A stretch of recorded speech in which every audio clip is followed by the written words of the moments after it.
দ্বিতীয় কি, ওয়ালাম নাকুনু তুইমুল মিসকিন। সাকারের অধিবাসীরা বলবে প্রথম ভুল ছিল নামাজ পড়তাম না, দ্বিতীয় ভুল ছিল মিসকিনদেরকে আমরা খাদ্য খেতে দিতাম না। মিসকিন কাদের বলে জানা আছে? আমাদের সমাজে মানুষ সাহায্যের জন্য যাদেরকে দেখতে পাই হাতে একটা ব্যাগ নিয়ে কাঁধে একটা থলে নিয়ে দরজার সামনে হাত পেতে বলে লা ইলাহা ইল্লাল্লাহ, মাগো দুটো ভিক্ষা দাও, ওদেরকে আমরা কি বলি বলেন না? ভিখারি, কেউ ফকির, তাই তো? ফকির আলাদা, মিসকিন আলাদা, আবার ইতিম ও আলাদা।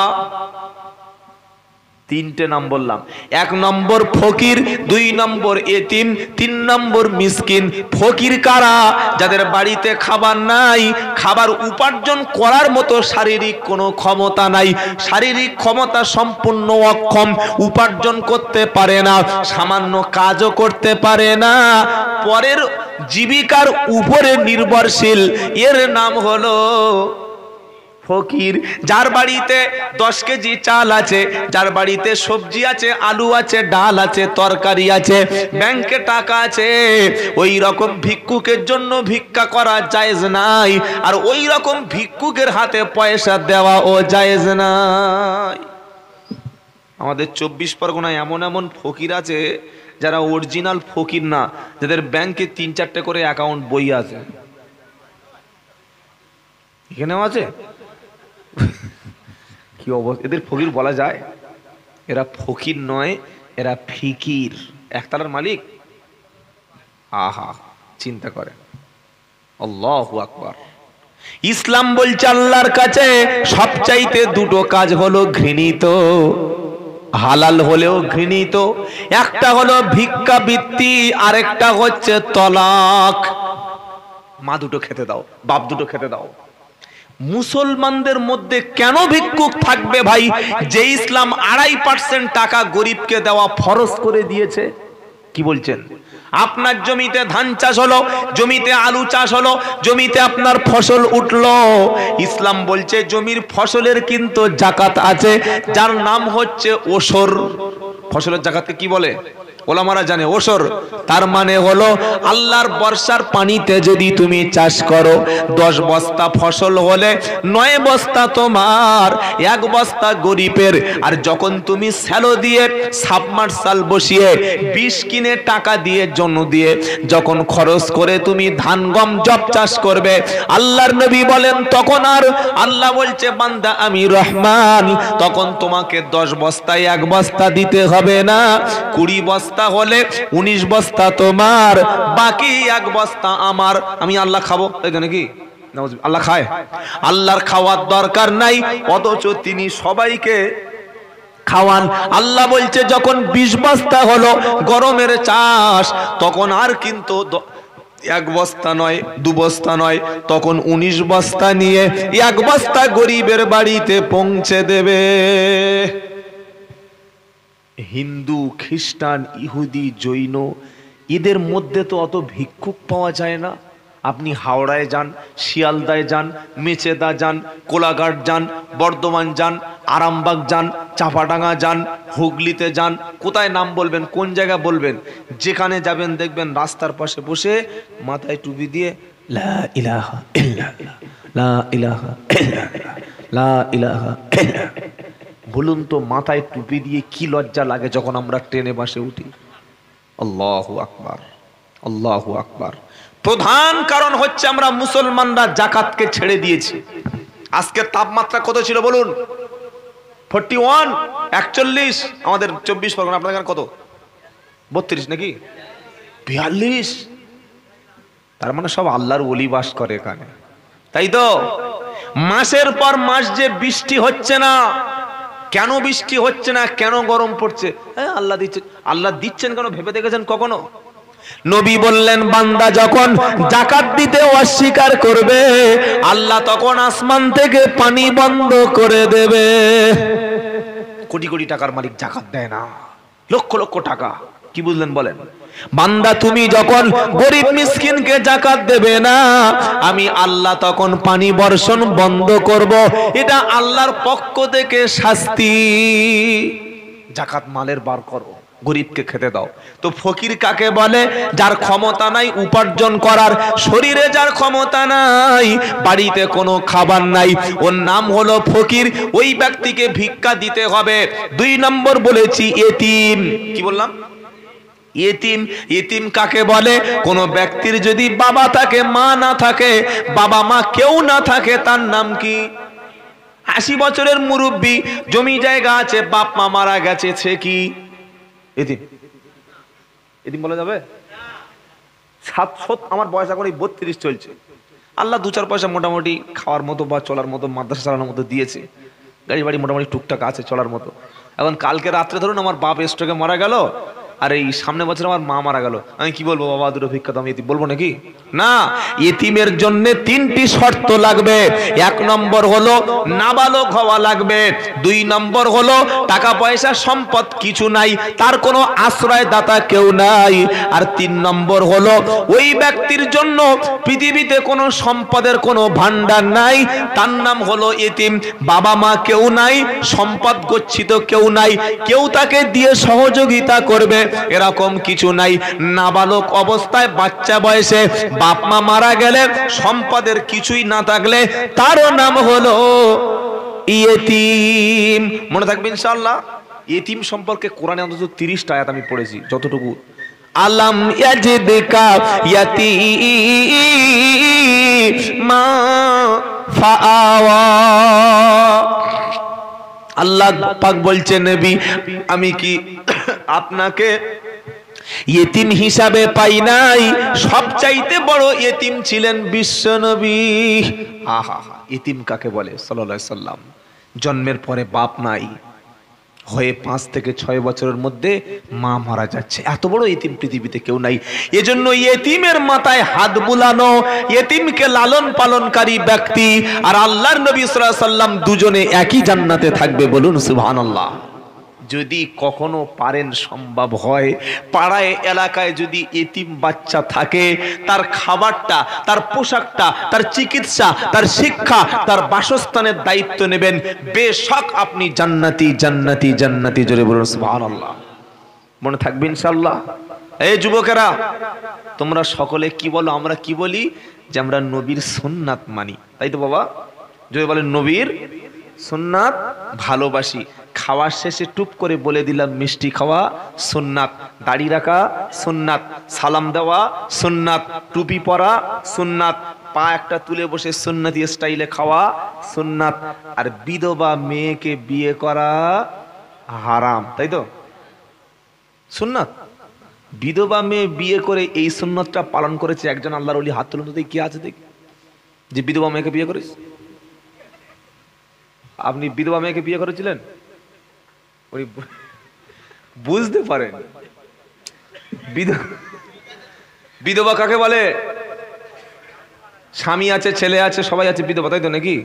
কি বিধবা হলো সে স্বামী মারা গেছে, স্বামী মারা গেছে, স্বামী তালাক দিয়েছে, এর আর পৃথিবীতে কোনো আশ্রয় নাই। এই রকম একজন বিধবা ছিল বিশ্ব নবীর জামানায় খাদিজা। স্বামী 2 বার মারা গেছে, নবীর বয়স 25, আম্মাজান খাদিজা রাদিয়াল্লাহু আনহার বয়স 40।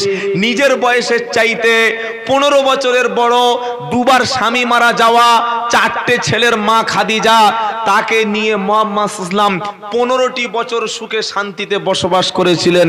জোরে বলুন সুবহানাল্লাহ। পৃথিবীর জমিনে একটা ছেলে দেখাও, একজন দেখাও যে বিধবা মেয়েকে বিয়ে করে সংসার করছে।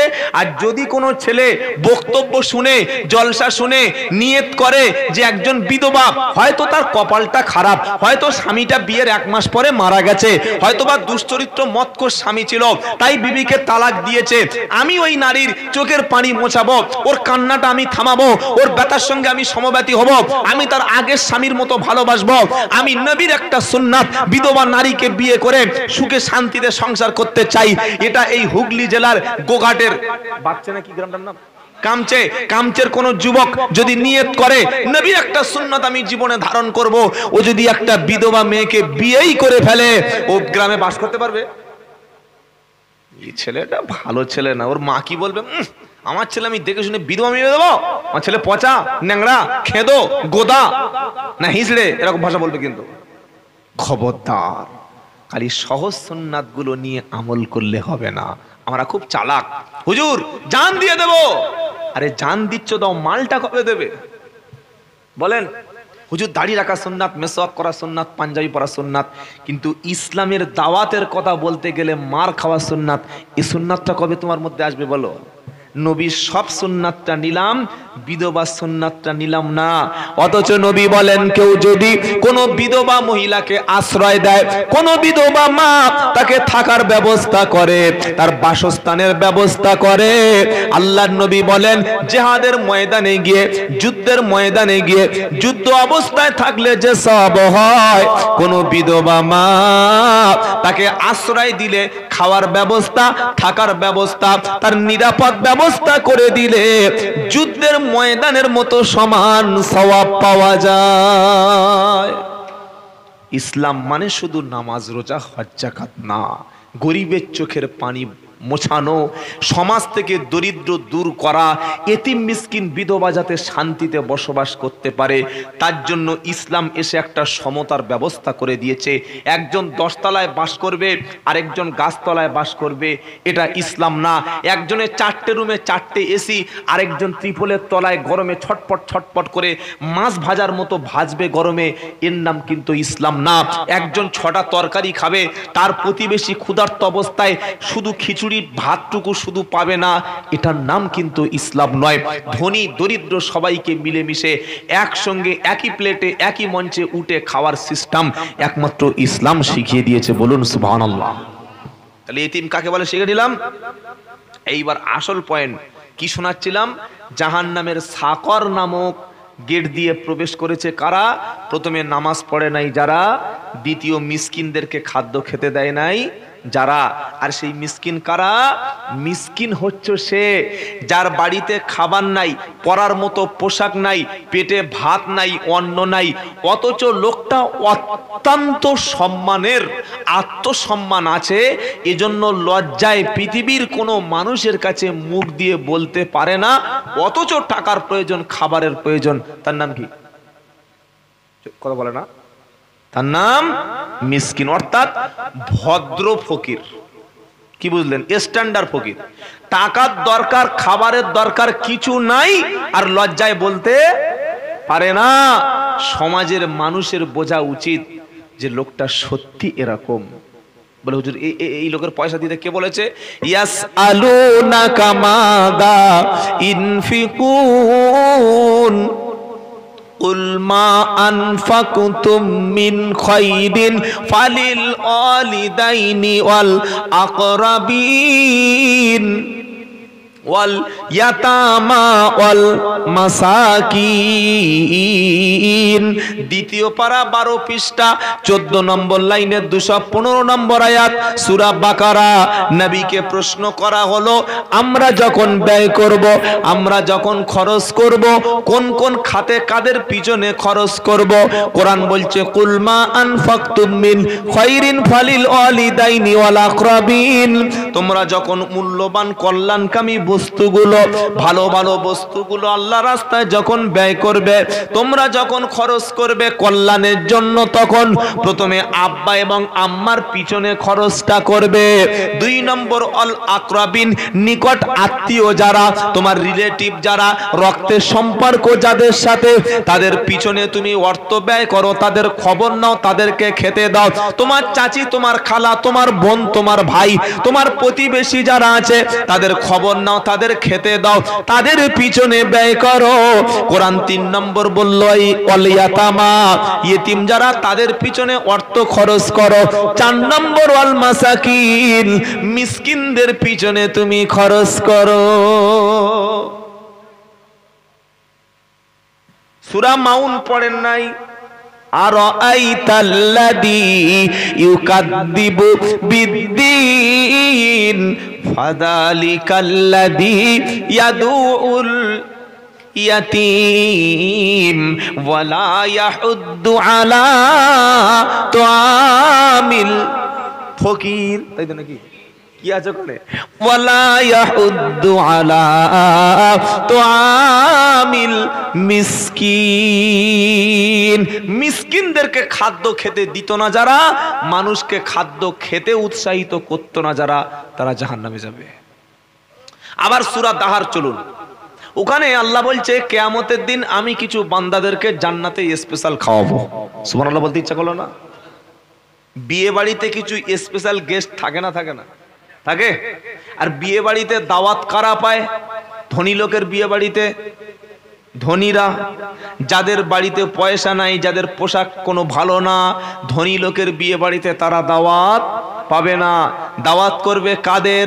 যারা বড় গিফট আনতে পারবে, দামি পোশাক পরে স্ট্যাটাস মেনটেন করতে পারবে, একদম সিগারেট খেয়ে দামি প্যান্ট শার্ট টাই কোট পরে স্ট্রিট ঠোঁটে লিপস্টিক দিয়ে ভালো শাড়ি পরিয়ে নিয়ে আসবে যারা, বড় বড় পয়সাওয়ালার বাড়িতে দাওয়াত পাবে তারা। গরিব মানুষ, ভিখারি, অসহায়, দুস্থ, খেতে পায় না, রাস্তায় কাজ করে, এসব লোকের দাওয়াত সাধারণত ধনীদের বাড়ি হয় না। ভাই, তোমার বাড়ির বিয়েতে যদি ধনী লোকদের দাওয়াত করো, গরিবদের দাওয়াত না করো, তো তোমার বাপ যখন মারা যাবে কবরটা তখন কে খুলবে? আজকে যাদের তুমি দাওয়াত দিলে না, তো তোমার বাপ মরে গেলে যেন ওদের বাড়িতে আর গিয়ে বলো না, ও সুন্নত চাচা বাড়ি আছে, আমার বাপ মরে গেছে, কোদালটা আনো না। তখন ওই সুন্নত চাচা বাচ্চারা কবর খুলে ওদের বলা উচিত, ভাই যাদেরকে তোমার মেয়ের বিয়েতে স্পেশাল গেস্ট হিসেবে রেখেছিলে ওদেরকে এনে কবরটা খুলিয়ে নাও, আর তা নাহলে জেসিবি ভাড়া করে কবর খুলে নাও। কি বলছেন? এটাই তো হওয়া উচিত নাকি? বিয়ের সময় ধনী লোক আর কবর খোলার সময় গরিব মানুষ, এই রকম বৈষম্য ইসলাম শেখায়নি। আপনার বাড়িতে খানা অনুষ্ঠানে গরিব মিসকিন ইতিম সবাই খাবে। আল্লাহ পাকের স্পেশাল কিছু গেস্ট থাকবে যারা জান্নাতে বসে বসে খাবার খাবে। তারা কারা? ইন্নামা নুত ওয়া ইউতইমুনা তুআমা আলা হুব্বিহি মিসকিনাও ওয়া ইয়াতীমাও ওয়া আসীরা। ইন্নামা নুতইমুকুম লিওয়াজহিল্লাহি লা নুরিদু মিনকুম জাযাআও ওয়ালা শুকুরা। আল্লাহ পাক বলছে যারা এতিমদেরকে, মিসকিনদেরকে, অসহায় বন্দীদেরকে খাদ্য খেতে দিয়েছে, দিয়ে বলেছে ভাই ইন্নামা নুতইমুকুম লিওয়াজহিল্লাহি লা নুরিদু মিনকুম জাযাআও ওয়ালা শুকুরা। তোমাদেরকে খাদ্য দিলাম, এতিম মিসকিনদেরকে খাদ্য দিলাম, কেন খাইয়েছি? লোক বলবে গরিবকে খাইয়েছে। কেন তোমাদের দাওয়াত করেছি? তোমাদের টাকা দিয়ে সহযোগিতা করেছি। কেন? লোক বলবে লোক খাইয়েছে এজন্য না। তোমাদের কাছে নাম চাই না, যশ চাই না, তোমাদের কাছে কোনো জাযা চাই না। তোমাদের যে খাইয়েছি এর পুরস্কারটা আমার আল্লাহ আমাকে দান করে দেবে। আবার কিছু মানুষ আছে দেখবেন মানুষকে উপকার করে খোঁটা দেয়। আছে না? নাই গো? এত ঠান্ডা খাবো কি করে গো? মানুষকে কি করে? দান করে, উপকার করে খোঁটা দেয়। বিশেষ করে বাড়ির শাশুড়িরা, মেয়েরা শুনছে আমার কথা, বাড়ির কিছু মেয়েদের অভ্যাস আছে, বৌমা যখন অসুস্থ থাকে দুদিন রান্না করে দেয়, একটু জামা কাপড় কেচে দেয়, যখন সুস্থ হয় তখন সুদে আসলে আদায় করে নেয়। ছোট লোকের মেয়ে, শরম আছে, লজ্জা আছে, কদিন আগে তুই মারা যাচ্ছিলিস না, তোর রান্না করে খাইয়েছি, তোর বাচ্চাটাকে আমি মানুষ করেছি, সেদিন ভুলে গেছিস? এটা বলে না? বলে না। অথচ নবী বললেন উপকার করে, দান করে খোঁটা দানকারী ব্যক্তি কখনো জান্নাতে যাবে না। একটা মানুষ রাত 12টার সময় বিপদে পড়ে আপনার কাছে এসে বলছে ভাই 2000 টাকা আপনি দেবেন, আমি সামনে মাসে টাকা পেলে আপনাকে দিয়ে দেব, আমার ছেলেটাই এমন কঠিন রোগ, কোনো জায়গায় পেলাম না, ভাই হবে? তা আপনি দেখছেন যে রাত্রেবেলা বিপদে পড়েছি, তা ভাই নিয়ে যা, যা 2000 কেন 3000 টাকা নিয়ে যা। এবার ছেলেটা ডাক্তার দেখিয়ে সুস্থ করে আনলো, পরবর্তীকালে টাকা ফেরতও দিল। কোনো একদিন ওই লোকের সঙ্গে একটা ঝামেলা হয়ে গেছে, তখন বলছে মুখ নামে কথা বল, ভুলে গেছিস সেদিনের কথা? আমার টাকা এখনো তোর পেটে আছে, আমার টাকা দিয়েছিলাম বলে তোর ছেলেটা সুস্থ হয়েছে, বড় বড় কথা বলছি মুখে বলবে। এই যে উপকার করে খোটা দিল, নবী বলছেন সে ব্যক্তি জান্নাতে যাবে না। মানুষকে উপকার করে কখনো খোটা দেবেন না, বলুন ইনশাআল্লাহ। অনেক ব্যক্তি ফকির মিসকিনকে দান করে আবার বড় বড় কথা বলে, এই সবে খেতে বসেছি, তোমার সময় নাই, এই সময় কি করতে আসছো, গরমের সময় বাড়িতে কাজ নাই। বলবেন না। কেউ এসেছে আপনার কাছে, সামর্থ্য থাকলে দান করবেন, সামর্থ্য না থাকলে মিষ্টি কথা বলে ফেরত দেবেন, মুখের উপরে কাউকে অপমান করবেন না। যে কোনো মুহূর্তে আল্লাহ আপনাকে রাস্তার ভিখারি বানাতে পারে। ধন দিয়ে মন বোঝে, বোঝে ছেলে দিয়ে, ফকির করিবে খোদা কাঁধে ঝোলা দিয়ে। ধন দিয়ে মন বোঝে, বোঝে ছেলে দিয়ে, ফকির করিবে খোদা কাঁধে ঝোলা দিয়ে। ফকির করিবে খোদা কাঁধে ঝোলা দিয়ে। যে কোনো মুহূর্তে আল্লাহ পরিবর্তন করে দিতে পারে, তিনি আল্লাহ। সেজন্য কোনো ব্যক্তিকে সামান্য উপকারও যদি করেন, দেখছেন উপকারকে অস্বীকার করেছে, উপকারকে ভুলে যাচ্ছে, তারপরে ঠিক আছে ভাই তুমি তোমার মতো থাকো। উপকার করে কোনো মানুষকে খোটা দেওয়া, তার মুখের উপরে ভাই এইটা দিয়েছিলিস বলে তো তুই বেঁচে গেছি, এই কাজটা তোর কি কোনোদিন করিনি, আমি তোর টাকা দিইনি তুই ভুলে গেছিস, আমি তোর উপকার করিনি, তুই আমার সঙ্গে এরকম করছিস, এরকম কথা বলা যাবে না। তো ইমানদার মানুষকে, এতিম মিসকিনকে খাদ্য খাইয়ে কি বলছে, ইন্নামা নুতইমুকুম লিওয়াজহিল্লাহি লা নুরিদু মিনকুম জাযাআও ওয়ালা শুকুরা। ইমানদার ব্যক্তি তারা বলে, আমরা তোমাদেরকে খাদ্য খাইয়েছি, এতিম মিসকিনদেরকে কেন খাইয়েছি জানো?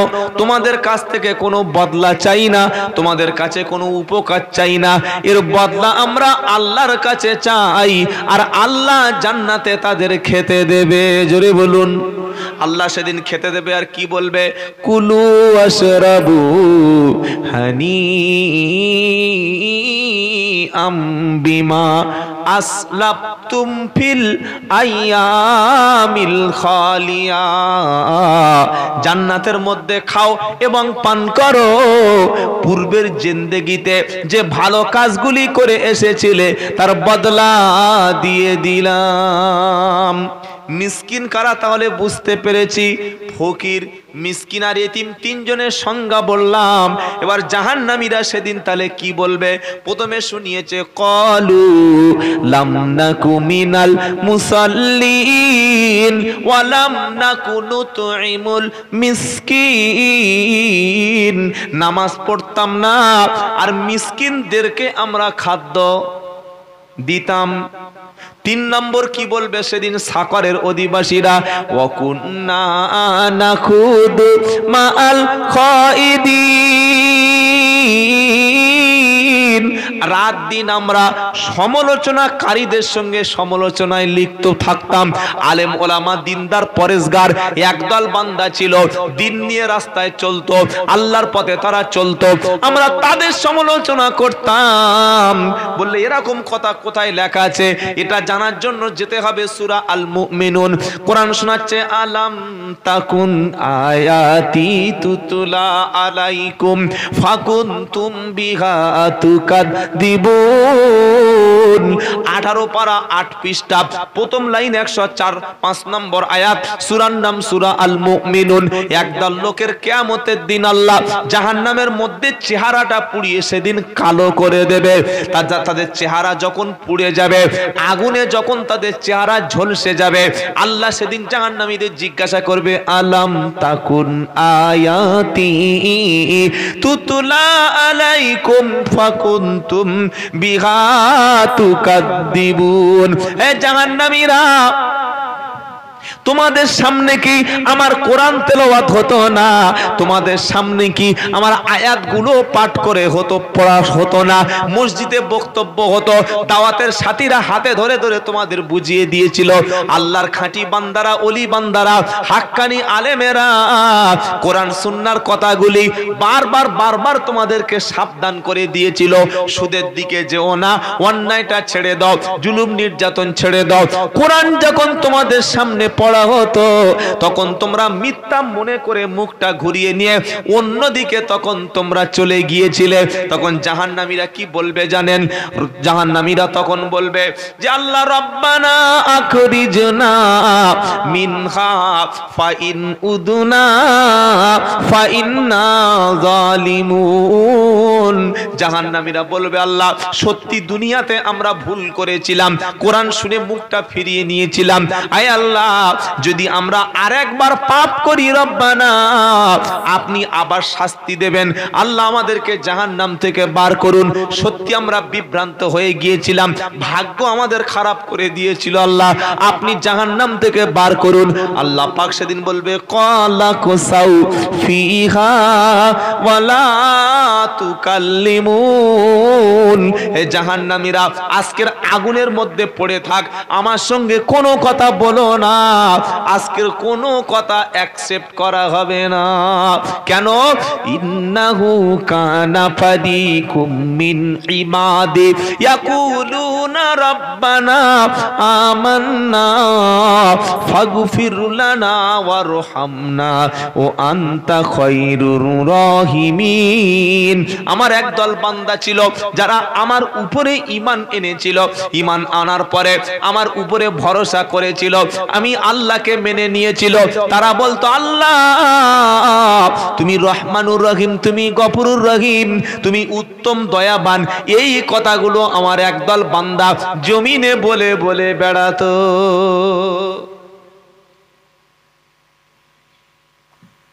আল্লাহর বান্দারা জমিনে দ্বীনের প্রচারের জন্য সময় দিচ্ছে না, দেয় না।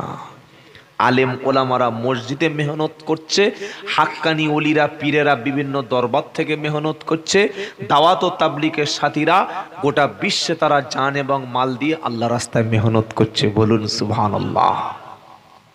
আমার এই সাথীগুলি, আমার বান্দাগুলি যারা দ্বীন ইসলাম নিয়ে রাস্তায় মেহনত করত, ময়দানে মানুষের পাশে দাঁড়াতো, তারা একটাই কথা বলে আল্লাহ দয়াবান, আল্লাহ মেহেরবান, আল্লাহ ক্ষমাশীল, পাপ করেছো ছেড়ে দাও, মসজিদে চলে এসো, দিন শিখে নাও। এটা বলে তো নাকি? না নামাজ পড়তে আসলে মাসে 3000 টাকা দেবো, কি বুঝলেন? নামাজ পড়তে আসলে তোমার একটা লক্ষ্মীর ভান্ডার দেবো, এরকম বলে নাকি? একটাই কথা, আল্লাহকে চেনো, রসুলের পথে চলো। বলুন ইনশাআল্লাহ। আমার বান্দাগুলো জমিনে বলে বেড়াতো, তখন তোমরা কি করতে? ফাত্তাখাযতুমুহুম সিখরিয়ান হাত্তা আনসাউকুম যিকরি ওয়া কুনতুম মিনহুম তাদহাকুন। তখন তোমরা আমার বান্দাদেরকে দেখলে ঠাট্টা বিদ্রুপ করতে।